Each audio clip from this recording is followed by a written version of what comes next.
자, 오늘 읽은 말씀 가지고요. 사도행전 강의 첫 시간입니다. 우리 사도행전 탐험 안내도라는 제목으로 하나님의 말씀을 함께 보겠습니다.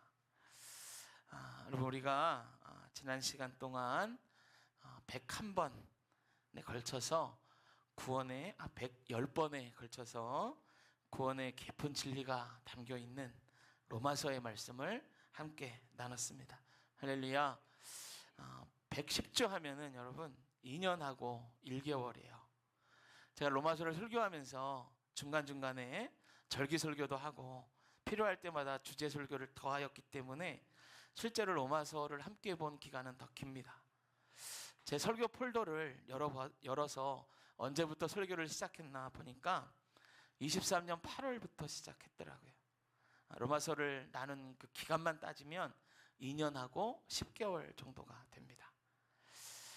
긴 여정 동안 여러분과 함께 로마서를 나눌 수 있어서 참 감사했습니다. 여러분, 예전에 이렇게 책 한 권을 다 끝내면 서당에서는 책거리라고 해서 학생의 부모님들이 섬기는 마음으로 떡을 대접하고 함께 나누어 먹었습니다. 그래서 저도 섬기는 마음으로 작은 거지만 아주 조촐하지만 여러분들에게 떡을 좀 준비했습니다. 여러분, 배불리 드시라고 드리는 건 아니고요. 그냥 로마서 책거리라고 생각하시고 로마서가 끝났구나, 그 기념으로 제가 떡을 좀 드릴 텐데 많이 드리고 싶지만 여러분, 여기 계신 분들에게만 한 사람당 하나씩 제가 드리겠습니다. 받아보시고 더 먹고 싶다 그러면 살짝 저한테 말씀하시면 제가 한 개 정도 더 드릴 수는 있습니다. 2년하고도 10개월이 되는 긴 시간 동안에 이 로마서 강해를 잘 들어주셔서 너무 감사를 드립니다. 할렐루야. 긴 시간 동안 로마서의 말씀으로 우리에게 은혜 주신 하나님께 한번 감사의 박수 올려드리겠습니다. 고맙습니다, 여러분. 네, 감사합니다.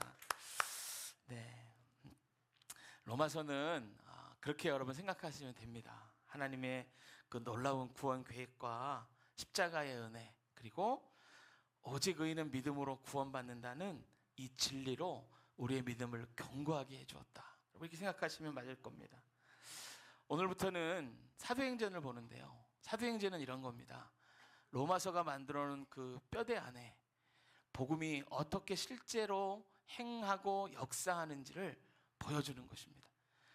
여러분, 뼈대를 세웠다면 거기에 뼈와 살을 붙여야 완전한 사람이 되고 생명력이 있어 움직이는 것처럼 마치 로마서의 뼈대 위에 사도행전은 근육을 입히는 것과 같습니다. 그래서 여러분, 로마서를 공부하고 사도행전을 봅니다. 바라기는 사도행전을 공부하는 동안 우리도 신앙의 뼈대 위에 성령의 살과 피가 입혀져서 복음을 위하여 전진하고 초대교회 역사가 재현되는 우리 교회 되기를 소망합니다. 할렐루야. 자, 이제 사도행전을 볼 텐데요, 오늘 제목이 사도행전 탐험 안내서입니다. 사도행전의 내용을 전체적으로 들어가기에 앞서서 사도행전은 어떤 책인지 먼저 그 개론적인 공부를 하는 시간이 여러분 오늘입니다. 그래서 사도행전을 우리가 함께 보겠습니다. 사도행전이라는 이 제목은요, 헬라어 프렉세이스 아포스틀론이라는 제목이에요. 이것을 한자로 번역한 것이 사도행전입니다. 프렉세이스는요, 뭘 얘기하냐면 행동, 행위, 업적을 이야기하는데요, 이거는 그냥 행위가 아니라 목적이 있는 행동을 말합니다. 아포스톨로는 무엇을 얘기하냐면 파견된 자들을 뜻해요. 그래서 이 사도행전이라는 책의 원래 헬라어 뜻이 이겁니다. 성령의 권능을 받아 예수님께 파견된 자들이 행한 행적, 이렇게 번역할 수 있어요. 이걸 우리나라 한자로는 이렇게, 우리나라로 번역할 때 한자로 번역한 게 사도행전이죠. 불일사 제자도 행할 행 기록전입니다. 예수님께서 보낸 제자들이 예수님께 배운 대로 행하며 땅끝까지 복음을 전한 기록, 이것이 사도행전입니다. 이걸 영어로 번역할 때는 딱 한 단어를 썼어요. 액츠라고 했습니다. 액츠는 액션의 복수형입니다. 여러분 영화를 찍을 때요, 감독들이 이제 배우 연기하기 전에 액션 그럽니다. 그럼 감독의 말을 듣고 배우가 행동을 하고 연기를 시작하죠. 액션은 움직임, 행동 이런 뜻인데요. 복수로 액치 그러면 행동하는 사람들, 움직이는 사람들 이런 뜻이에요. 그러니까 사도행전, 이 사도행전을 번역한 여러 언어들이 다 공통적으로 이야기하는 게 이겁니다. 행함입니다. 들은 대로 행한 사람, 들은 대로 행하여 복음 전한 사람. 여러분 사도행전 전체에는 이 행함이라는 DNA가 쭉 흘러가고 있습니다. 그래서 신앙의 뼈대에 살과 근육이 입혀져서 행하게 되는 그 행함의 행전이 사도행전이라고 할 수가 있습니다. 사도행전은 여러분 총 28장으로 구성되어져 있어요. 그런데 이 사도행전이 액츠라고 번역하고 그렇게 행함이라고 쓴 것은, 복수로 쓴 것은 이런 것입니다. 사도행전은 28장이 마지막이지만 28장으로 끝나는 게 아니라는 거예요. 왜냐하면 우리도 그 액츠 안으로 들어가서 사도행전 29장을 삶으로 써내려가야 하기 때문입니다. 그래서 여러분 사도행전이 액츠라는 것은 우리도 함께 행동하는 사람이라는 뜻이고, 그렇게 행동할 때 어떻게 복음을 전하며 복음을 전하면 어떤 일이 일어나고 그 복음 안에 사람이 어떻게 변화되는지를 생생하게 기록한 행전이 사도행전입니다. 할렐루야. 여러분 이렇게 본다면 이 사도행전은요 그냥 성경에 있는 책 한 권이 아니고 성령님께서 2000년 전에 우리 모두에게 보내주신 초대장입니다. 그렇다면 이 사도행전을 보는 첫 시간은 단순한 시간이 아닌 것이지요. 2000년 전 성령님이 우리에게 보내주셨던 그 초대장을 우리가 수신하고 그 초대에 응해서 사도행전 안으로 들어가는 놀라운 시간이 바로 이 시간인 줄로 믿습니다. 할렐루야. 여러분 오늘부터 로마서가 16장인데 제가 2년 10개월을 강해를 했습니다. 그래서 아마 사도행전이 제가 여기 있는 동안에 또 마지막으로 강해하는 시간이 되지 않을까 싶기도 해요. 얼마나 긴 시간 이걸 강해할지는 모르겠습니다만은 이 하루하루 시간을 귀하게 여겨서 하루하루 말씀을 듣고 이 사도행전의 놀라운 세계 안으로 담대히 걸어 들어가 우리도 행할 수 있는 저 여러분 되시기를 축복합니다. 할렐루야. 자 이제 그러면 사도행전을 28장인데요 28층이 되는 건물이라고 한번 여러분 생각해 보세요. 28층이 되는 건물입니다. 이 건물을 처음 들어가요. 그러면 어디에 뭐가 있는지 모르잖아요. 정보가 없으면 헷갈립니다. 그래서 대부분의 큰 건물에는 여러분 백화점이나 이런 데를 들어가 봐도 1층에 뭐가 있냐면 안내도가 있습니다. 안내도를 가지고 볼 때 100% 다 이해할 수는 없지만 이 건물은 이러이러한 목적의 건물이고, 백화점이면 당연히 판매 부스나 여러 가게들이 있겠죠. 그러니까 이러이러한 목적의 건물이고 1층과 2층과 3층에는 이러이러한 게 있구나, 이 건물은 이렇게 됐구나 라는 것들을 대략적으로 안내도를 보면 알 수가 있는 거예요.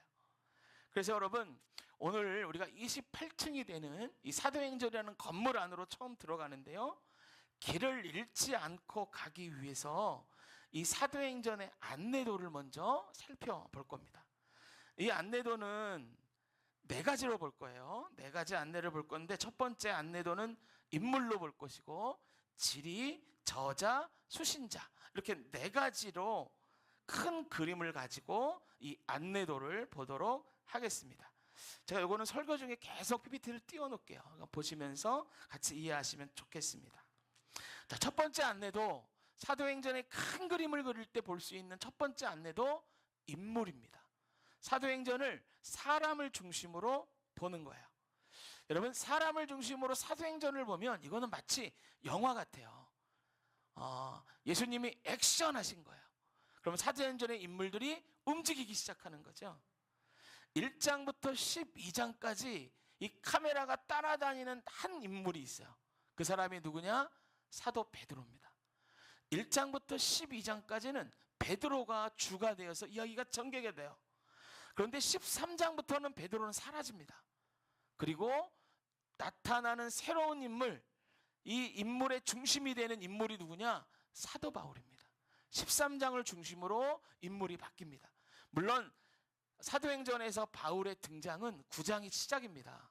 그러나 사도행전의 중심으로 마치 주인공처럼 올라가는 장은요 13장이고 13장부터 인물이 바뀝니다. 첫 번째 큰 그림, 사도행전은 총 28장인데 1장부터 12장까지는 베드로가 중심이고 13장부터 28장까지는 누가 중심이에요? 바울이 중심이다. 기억해 두십시오. 두 번째는 여러분 지리를 중심으로 봅니다. 지리를 중심으로 보는데 이 지리를 중심으로 볼 때에 이 중심이 되는 구절이 있습니다. 거기가 어디냐? 한번 성경 보실까요? 1장 8절입니다. 1장 8절. 여러분 1장 8절은 사도행전에서 아주 중요합니다. 왜냐하면 1장 8절이 사도행전의 청사진이에요. 복음이 어떻게 전해질 것이고 사도행전은 앞으로 어디를 향하여 갈 것이고 사도행전의 주제는 무엇이고 사도행전의 사도들은 어디를 향하여 달려가는지가 1장 8절에 다 나와 있습니다. 그러니까 1장 8절은 사도행전의 청사진이에요. 그럼 볼펜이 있으신 분들은 한번 이렇게 동그라미를 쳐놓으십시오. 제일 중요한 그 구절 중에 한 가지입니다. 자, 1장 8절만 같이 읽어보면서 지명에 한번 체크를 해보십시오. 1장 8절 같이 읽습니다. 시작. 오직 성령이 너희에게 임하시며 너희가 권능을 받고 예루살렘과 온 유대와 사마리아와 땅끝까지 이르러 내 증인이 되리라 하시니라. 할렐루야. 자, 네 가지의 지명이 나옵니다. 어디가 나오죠? 예루살렘. 두 번째 온 유대와 사마리아. 마지막 땅끝. 여러분 땅끝이 어딜까요? 제가 로마서 할 때 말씀드렸는데 맞추시면 제가 떡 하나 드릴게요. 네, 스페인입니다. 스페인이 땅끝이고요. 바울이 생각한 땅끝이 스페인이에요. 그럼 바울이 스페인까지 갔어요? 못 갔어요? 못 갔죠. 네, 바울은 로마에서 순교합니다. 복음의 최종 목적지는 땅끝이었습니다. 여러분 이 지리 그대로 사도행전이 전개됩니다. 그래서 1장부터 8장까지는 성령이 임한 다음에 복음이 예루살렘에 머물어요. 8장부터 12장까지 유대와 사마리아까지 진출합니다. 13장에서부터는 복음이 땅끝을 향하여 달려갑니다. 여러분 지리를 봐도 인물로 봐도 이 13장이 변곡점입니다. 지리를 보면 이 유대 지역, 예루살렘, 그 고대 근동이라고 하는 그 지역에 12장까지 복음이 머물러 있다가 13장에 돼서야 비로소 땅끝으로 나아가는 거예요. 인물로 봐도 13장이 딱 지나면 인물이 바울로 바뀌는 거예요. 그럼 13장이 중요하겠죠. 변곡점이니까. 13장에 무슨 일이 있는가? 13장에서 비로소 사도 바울이 전도 여행을 시작합니다. 사도 바울의 전도 여행이 13장이고 13장을 중심으로 내용이 바뀝니다. 땅끝을 향하여 사도 바울의 그 사역을 추적하는 그 길로 가는 것이죠. 그래서 이걸 기억하십시오. 사도행전은 복음이 땅끝까지 전파되는 과정을 다루고 있다. 이거를 중요하게 다루고 있다. 세 번째 안내문은 저자를 통해서 보는 겁니다. 과연 이 책을 누가 기록했는가인 거예요. 그래서 사도행전을 기록할 때 저자가 어떤 의도를 가지고 이 책을 기록했는가를 살펴보는 거예요. 물론 여러분 사도행전의 저자는 우리 성령님이시죠. 모든 성경은 성령의 감동함으로 됐으니까. 그런데 여러분 성경은 하나님이 사람을 감동시키셔서 그 사람을 통해서 저술게 하셨습니다. 그러니까 하나님이 성경을 쓰게 하기 위하여 이 사도행전 저자를 감동시키실 때 어떤 마음을 주셨냐는 거예요. 무엇 때문에 이걸 쓰게 했냐는 거예요. 그러면 저자가 누군가? 이 저자의 의도를 파악하려면 저자가 누군지부터 봐야 되죠. 이 사도행전의 저자에 대한 단서가요 1절에 나옵니다. 1절. 자, 1절. 제가 그만할 때까지 한번 같이 읽어볼까요? 시작. 데오빌러여, 내가 먼저 쓴 글에는 그만. 자, 사도행전 저자가 말합니다. 데오빌로요, 내가, 사도행전 저자예요, 내가 먼저 쓴 글에는, 그러니까 자기가 사도행전을 쓰기 전에 글을 하나 더 썼대요. 책을 하나 더 썼다고 이야기를 하는 거예요. 그러면 이 사람이 먼저 쓴 글이 뭘까? 그 단서가 1절과 2절에 나오는데, 제가 1절과 2절을 읽어드릴 테니까 여러분 생각해 보세요. 성경에 이렇게 말하고 있는 성경의 책들 중에, 66권 중에 이렇게 말하고 있는 책이 있는가 한번 생각해 보세요. 한번 보세요. 제가 읽어드릴게. 데오빌로여, 내가 먼저 쓴 글에는 무릇 예수께서 행하시며 가르치기를 시작하신부터 그가 택하신 사도들에게 성령으로 명하시고 승천하신 날까지의 일을 기록하였노라. 여러분 성경책 중에, 신약으로 할게요. 이 신약 중에 이 내용이 들어간 책이 있습니까, 없습니까? 생각해 보세요. 한 권이 아닐 수도 있어요. 여러분, 예수님께서 행하신 거, 가르치신 거, 사도들을 부른 거, 부활하시고 승천하신 거에 기록된 책이 있어요, 없어요? 신약에 있잖아요. 복음서, 사복음서. 그렇죠. 네, 사복음서. 이걸 볼 때 사도행전 저자가 먼저 쓴 글이 사복음서 중에 하나가 아닐까 생각할 수가 있는 거예요. 또 하나의 결정적인 단서가 1절에 있어요. 시작하는 첫 단어에 사람 이름이 나옵니다. 누구예요? 데오빌로. 데오빌로요 라고 하는 거예요. 자, 우리가 어디까지 이제 단서를 찾았냐면, 사복음서 중에 하나구나. 그렇다면 여러분, 사복음서 중에 데오빌로라는 이름이 나오는 책이 있나요? 그 책이 있다면 바로 그 책이 사도행전 저자가 기록한 책일 것이고, 사복음서의 저자는 우리가 다 알고 있거든요. 그러면 그 저자가 동일인이니까 사도행전도 썼을 겁니다. 자, 성경 읽으신 분들 혹시 사복음서를 읽다가 데오빌로라는 이름을 보신 적이 있으세요? 여러분 나와 있어요. 어디냐면 누가복음이야. 누가복음. 자, 여기 PPT를 보시고 제가 읽을게 한번 보세요. 누가복음에서 뭐라고 데오빌로를 말하나? 우리 중에 이루어진 사실에 대하여 그 처음부터 목격자와 말씀에 일꾼된 자들이 전하여 준 대로 내력을 진술하려고 부르는 사람이 많은지라. 그 모든 일을 근원부터 자세히 미루어 살펴본 나도 데오빌로 각하에게 차례대로 써서 보내는 것이 좋은 줄 알았노니 이는 각하가 알고 있는 바를 더 확실하게 하려 함이로라. 할렐루야. 여러분, 누가복음의 저자가 말하는 거예요. 내가 이 책을 왜 기록했냐면 데오빌로 각하에게 읽게 하기 위해서 이 책을 저술했습니다 라고 이야기를 하는 거예요. 그리고 사도행전 보면, 사도행전 1장 1절에 보면 똑같이 얘기해요. 데오빌로요. 그러니까 이 사도행전은 여러분 역사서거든요. 그런데 수신자를 밝히는 그 폼은 어디에 나오냐면 로마서 같은 서신서에서 나와요. 그런데 놀랍게도 사도행전은 역사서인데도 불구하고 이 글의 수신자를 밝혔어요. 그게 누구냐? 데오빌로예요. 데오빌로. 누가복음도 사도행전도 데오빌로한테 익히게 하려고 쓴 글입니다. 그러면 여러분 여기서 퀴즈를 내겠습니다. 누가복음을 누가 썼을까요? 맞히시는 분에게 떡을 제가 하나. 누가? 네. 제가 힌트를 드리려고 그랬는데, 네. 누가 썼을까요? 누가입니다. 누가. 누가복음은 누가가 썼어요. 누가가 쓴 누가복음입니다. 누가는요, 안디옥 출신의 의사예요. 그리고 바울과 2차 전도여행 때부터 함께 전도여행을 했던 사람이죠. 의사는 특징이 있습니다. 이게 뭐냐면 의사는 늘 기록해요. 환자의 상태를 늘 기록합니다. 그리고 병의 근원이 어딘지를 추적해요. 그러니까 의사들은요, 집요합니다. 근원을 파고들어야 되거든요. 여러분, 그래서 누가복음과 사도행전에 병자가 일어난 이 기적들을 누가가 저술한 그 폼을 보면 특이하고 특별한 게 나와요. 의사로서의 소견이 거기 들어갑니다.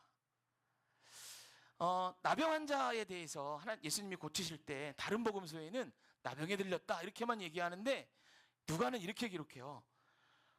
온 몸에 나병 걸린 사람. 더 구체적이죠. 의사의 소견이 들어가는 거야. 귀신 들린 소년을 예수님이 치료할 때 나았다라고만 다른 복음은 기록하는데요, 누가복음에는 의사의 소견이 또 들어가요. 경련, 거품 이런 것들이 거기 써놨어요. 의사의 소견이 들어가는 거예요. 여러분 사도행전 3장 7절을 보면은 결정적입니다. 누가가 의사라는 게. 거기에는 그 안질맹이를 일으키는 그 베드로와 요한의 이야기가 기록되어져 있는데요, 단순히 일어났다라고만 기록하지 않고 이렇게 기록합니다. 손을 잡고 오른손을 잡고 오른손을 잡고 일으키니 발과 발목에 곧 힘을 얻었더라. 의사인 거예요, 의사. 그래서 관찰하는 거예요. 여러분 의사는 통찰력이 있어요. 근원을 파고들어요. 하나님이 사도행전의 저자로 누가를 택했다는 건 이런 의미입니다. 사도들이 행하는 일을 세세하게 기록했다는 거예요. 그 근원을 파고들었다는 거예요. 물론 다른 사람들도 적을 수 있었겠지요. 그러나 집요하고 세밀하게 관찰하듯이 정말 이 글을 읽을 때 머릿속에 현장이 펼쳐지듯이 기록할 수 있었던 사람은 의사인 누가입니다. 그래서 왜 하나님이 이 사도행전을 의사인 누가에게 기록하게 하셨는가? 복음이 전달되는 그 현장을 하나도 빼놓지 않고 세밀하게 우리에게 알려주시기 원한 거예요. 할렐루야. 알려주시기 원한 거예요. 여러분 왜 그렇게 알려주시기를 원했을까요? 우리한테 29장을 쓰라는 겁니다. 이 사역에 우리도 동참하라고 말하는 거예요. 마지막입니다. 28장 28층 있는 사도행전의 큰 건물을 바라보는 네 번째 안내문은 수신자예요. 누구를 위해 기록했는가? 지금까지 우리가 설교를 들으면서 머릿속에 남는 그 인물 데오빌로. 도대체 데오빌로는 누구냐 말이에요. 데오빌로가 누구기에 누가가 2번이나 이 글을 써서 읽게 하였는가 말이에요. 여러분 데오빌로라는 뜻은요, 데오스 필레오예요. 무슨 뜻이냐면 하나님을 뜻하는 데오하고 그 필레오가 합성어인데 하나님이 사랑하는 사람이라는 뜻이에요. 여러분 사도행전은 데오빌로요라고만 했지만 아까 우리가 봤던 누가복음에 보면 이 데오스 필레오, 데오빌로가 어떤 사람인지 알 수 있는 단서를 줍니다. 데오빌로 뒤에 존칭을 쓰는데 뭐라고 합니까? 3절 보세요. 데오빌로 누구에게? 각하에게 라고 했어요. 각하에게. 누가복음에 보니까 여러분이 각하는요, 당시에 높은 고위공직자를 부르는 아주 극존칭입니다. 극존칭. 그러니까 이 존칭을 통해서 알 수 있는 것 중에 하나 이거예요. 데오빌로는 로마의 고위공직자였다. 그죠? 그리고 극존칭을 쓰는 걸로 봐서 아주 높은 위치에 있었던 사람이다. 그리고 4절에 보니까 이렇게 얘기해요. 각하가 알고 있는 바는 더 확실하게 하려 함이라. 그러니까 이 데오빌로가 예수님을 들어서 알고 있었는데 무언가가 확실하게 더 해야 할 필요가 있었다는 거예요. 바꿔 말하면 어떤 상황 가운데 데오빌로가 마음이 흔들림이 있었다는 거예요. 내가 믿는 이게 맞아? 예수님에 대하여 내가 알고 있는 게 맞아? 이 믿음이 옳은 거야? 이런 흔들림이 있었다라는 거예요. 그래서 누가복음을 기록하고 사도행전을 기록한 겁니다. 그럼 데오빌로에게 어떤 일이 있었을까? 그때 시대 상황과 그러한 그 일들을 바라보면, 배경을 보면 알 수 있는 게 이겁니다. 로마의 고위공직자가 예수님을 주로 고백하는 그리스도인이 되었다는 건 무엇을 의미하나? 여러분 그 당시 로마 사회에는 주로 고백하는 사람이 있었어요. 인물이 있었어요. 예수님 말고 하나님 말고. 누구냐? 로마의 황제입니다. 로마의 황제. 로마의 황제를 신으로 섬겨야 돼요. 고위공직자면 더 그렇죠. 그런데 이런 사람이 예수를 믿었다라는 건 이런 거예요. 자기의 정치 생명을 걸은 겁니다. 거기에 더 나가서 자기의 목숨을 걸은 거예요. 그래서 신앙적으로 완전히 무장하지 않으면 흔들리고 넘어지는 상황이 너무 많이 올 수밖에 없는 거죠. 그래서 누가는 이 데오빌로가 이런 상황 가운데 넘어지지 않고 세상 가운데 당당하도록 믿음 안에 굳건히 서게 하기 위하여 이 두 책을 저술한 거예요. 예수님이 어떤 분인지 누가복음을 통하여 알게 하고 사도행전을 통하여 데오빌로여 당신이 알고 있는 복음이 지금 이렇게 전파되었습니다. 이렇게 생명을 가지고 당신과 같은 그리스도를 믿는 자들을 통하여 전 세계에 땅끝을 향하여 퍼지고 있습니다. 이걸 말하고 있는 거예요. 여러분, 데오빌로에게, 흔들리는 데오빌로에게 2번이나 책을 써서 포기하지 않고 누가가 책을 전달했다는 이야기는 무엇입니까? 하나님은 당신이 사랑하는 사람을 절대로 포기하는 분이 아니라는 거예요. 할렐루야. 여러분, 데오스필레오, 하나님의 사랑받는 사람. 저와 여러분도 데오스필레오입니다. 하나님의 사랑받는 사람이에요. 저와 여러분이 데오빌로이죠. 그러니까 여러분 기억하세요. 하나님 우리를 포기하지 않으세요. 하나님은 포기하지 않으세요. 복음이 얼마나 생명력이 있는지 이 믿음을 믿지만 흔들리는 자들에게 말해주는 거예요. 이렇게 생명력이 있다, 이렇게 강하게 역사한다, 이렇게 세상을 변화시킨다. 이게 복음이다. 너희들 흔들리지 마라, 더 붙잡아라, 더 굳건히 서라. 이걸 말하여 주는 것입니다. 할렐루야. 사랑하는 성도 여러분, 오늘 말씀을 좀 정리합니다. 사도행전은 아까도 말씀드렸지만 2000년 전에 예수님이 우리에게 보낸 초대장입니다. 4가지의 안내도 28층 되는 사도행전을 보기 위해서 말씀드렸는데, 첫 번째 인물의 안내도, 여러분 인물이 바뀌어도 성령의 역사는 계속됩니다. 그 인물이 베드로와 바울이 아니라 우리로 바뀌어도 성령의 역사는 계속됩니다. 할렐루야. 단 우리가 그 일에 동참해야 하는 거예요. 그걸 첫 번째 안내도는 말해줍니다. 두 번째 지리의 안내도, 복음은 머물러 있는 게 아닙니다. 예루살렘과 유다와 땅끝을 향하여 달려가는 것이 복음이고, 그 복음을 달려가게 하는 사람이 저와 여러분인 것입니다. 할렐루야. 세 번째 저자의 안내도, 끝까지 포기하지 않는 그 사랑, 하나님의 사랑. 수신자의 안내도 데오빌로를 통하여 우리도 흔들리고 이 세상 가운데 살아갈 때 어려움이 닥치더라도 복음의 능력을 보고 일어나야 함을 우리에게 말하여 주는 것입니다. 할렐루야. 여러분, 4가지의 안내도를 봤는데요, 이 4가지의 안내도가 종착점으로 안내하고 있는 하나의 목적지는 이겁니다. 액추입니다. 그리고 저와 여러분이에요. 행동하라는 거예요. 우리가 로마서를 통하여 신앙의 뼈대를 단단히 했다면 이제 사도행전을 통하여 그 복음을 갖고 움직이라는 것입니다. 행하라는 것입니다. 두려워하지 말고 우리도 사도행전의 29장을 쓰는 사람들이 되어 세상이라는 선거지로 나가 매일의 삶 가운데 하나님의 거룩한 행전을 써가는 저 여러분이 되셔야 할 줄로 믿습니다. 할렐루야. 또 여러분, 사도행전을 통하여 우리 교회가 성령의 근육과 피가 입혀져서 살아있는 공동체, 복음의 역사가 넘치는 공동체, 그런 공동체로 우뚝 서가기를 주님의 이름으로 축복하고, 그런 일에 저와 여러분이 헌신할 수 있는 여러분 되시기를 주님의 이름으로 축복합니다. 할렐루야. 축복합니다. 잠깐 우리 기도하겠습니다.